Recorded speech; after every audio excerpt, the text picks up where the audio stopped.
چنانچہ حسب اس بیان سابق آپ صلی اللہ علیہ وسلم اپنی آنا حلیمہ کے پاس تھے کہ دو فرشتوں نے آ کر آپ صلی اللہ علیہ وسلم کا شکم مبارک چاک کیا، اس میں سے تمام آلائش اور کثافت نکال ڈالی۔ نیز خود رسول اکرم صلی اللہ علیہ وسلم سے مروی ہے کہ کوئی درخت یا پتھر ایسا نہ تھا کہ جس کے پاس سے میں گزرتا اور وہ مجھے سلام نہ کرتا۔ برا بنت ابی تجارہ سے مروی ہے کہ جب اللہ نے رسول اکرم صلی اللہ علیہ وسلم کو نبوت و کرامت سے سرفراز کرنا چاہا، آپ کی یہ حالت تھی کہ آپ قضائے حاجت کے لیے آبادی سے اس قدر دور نکل جاتے تھے جہاں سے مکانات نظر نہ آئیں، اور پہاڑوں کی گھاٹیوں اور گھروں میں اتر جاتے۔ وہاں جس پتھر یا درخت کے پاس سے آپ صلی اللہ علیہ وسلم گزرتے وہ کہتا، السلام علیکہ یا رسول اللہ۔ آپ صلی اللہ علیہ وسلم آواز سن کر دائیں بائیں اور پیچھے مڑ کر دیکھتے، مگر وہاں کوئی نظر نہ آتا۔ ابو جعفر کہتے ہیں کہ دوسری قومیں آپ صلی اللہ علیہ وسلم کی بعثت سے واقف تھی، اور ان کے علماء اس بات کو ان سے برابر کہتے چلے آئے تھے۔ زمانہ جاہلیت کے برگزیدہ عالم زید بن عمر کی پیشن گوئی۔ عامر بن ربیعہ سے مروی ہے کہ مجھ سے زید بن عمر بن نفیل کہا کرتے تھے کہ میں اولاد اسماعیل میں ایک نبی کے مبعوث ہونے کا منتظر ہوں۔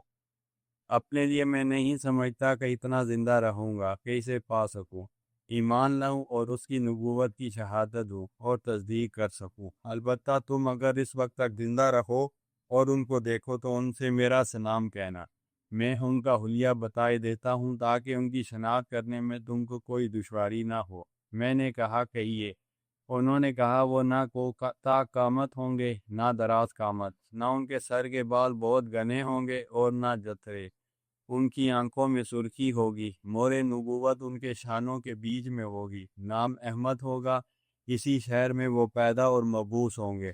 پھر ان کی قوم ان کو یہاں سے نکال دے گی اور ان کی تعلیم کو پسند نہ کرے گی، پھر وہ یثرب کی طرف ہجرت کر کے جائیں گے، وہاں ان کی بات بن جائے گی۔ دیکھو تم ان کے متعلق دھوکے میں نہ آ جانا، میں دین ابراہیم کی تلاش میں دنیا بھر میں پھرا ہوں۔ جس یہودی، عیسائی اور مجوسی سے میں نے دین ابراہیم کے بارے میں پوچھا، اس نے مجھ سے کہا کہ وہ تو تمہارے وطن میں ہے، اور انہوں نے ہونے والے نبی کی وہی کیفیت بیان کی جو میں نے تم سے کہہ دی ہے۔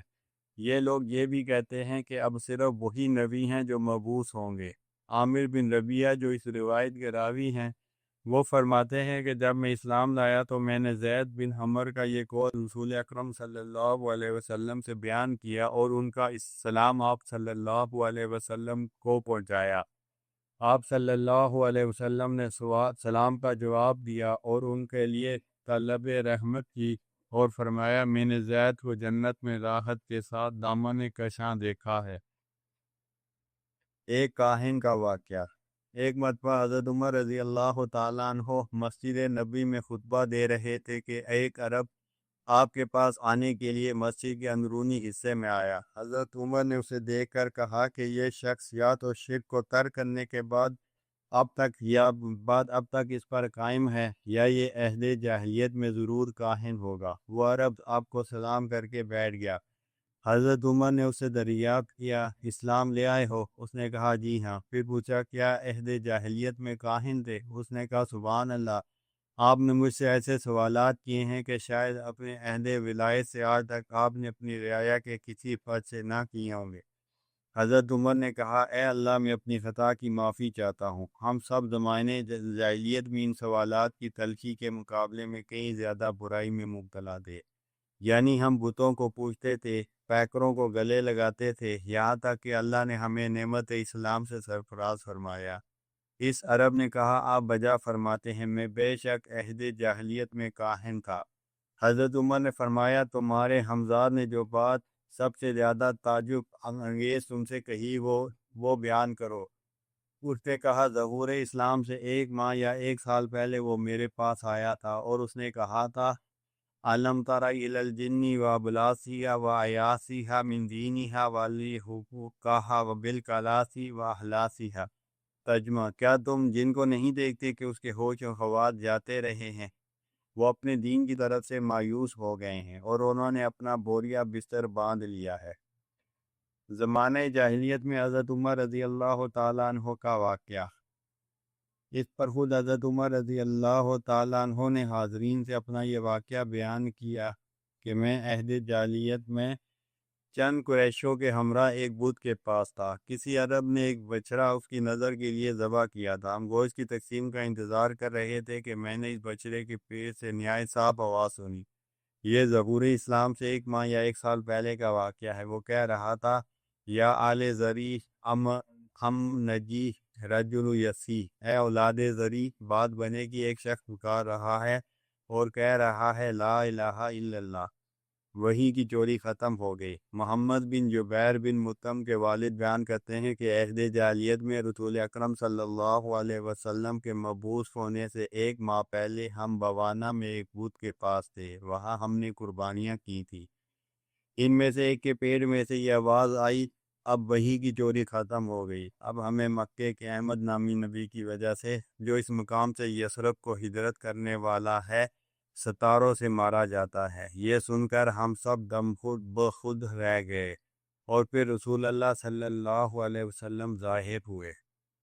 کھجور کے درخت کا آپ صلی اللہ علیہ وسلم کے حکم پر قریب آ جانا۔ ابن عباس رضی اللہ عنہ سے مروی ہے کہ بنو ابا عامر کا ایک شخص رسول اللہ صلی اللہ علیہ وسلم کی خدمت میں حاضر ہوا اور کہا کہ آپ صلی اللہ علیہ وسلم مجھے وہ مور نبوت دکھائیں جو آپ کے شانوں کے درمیان ہے، تاکہ اگر وہ کوئی مرض ہو تو میں چونکہ عرب کا سب سے بڑا طبیب ہوں اس کا علاج کر دوں۔ رسول اکرم صلی اللہ علیہ وسلم نے فرمایا، تم چاہتے ہو تو تم کو کوئی معجزہ دکھاؤں؟ اس نے کہا، آپ اس ثمردار کھجور کو اپنے پاس بلائیں۔ آپ صلی اللہ علیہ وسلم نے نخلستان میں ایک ثمردار درخت کو دیکھ کر اسے آواز دی۔ وہ چراتا ہوا آپ صلی اللہ علیہ وسلم کے سامنے آ کھڑا ہوا۔ اس شخص نے رسول اکرم صلی اللہ علیہ وسلم سے کہا کہ اس سے کہیے کہ اپنی جگہ واپس چلا جائے۔ رسول اللہ صلی اللہ علیہ وسلم نے اسے حکم دیا اور وہ چلا گیا۔ اس عامری نے بنو عامر سے کہا کہ اس سے بڑا جادوگر میں نے کبھی نہیں دیکھا۔ ابو جعفر کہتے ہیں کہ وفبار جب رسول اکرم صلی اللہ علیہ وسلم کی رسالت کا پتہ دیتے تھے، اس قدر ہیں کہ ان کا احصاء مشکل ہے۔ اس کے لیے ہم ایک کتاب ہی علیحدہ سے لکھیں گے، اور اب ہم نزول وحی اور رسالت کے واقعات کو پھر بیان کرتے ہیں۔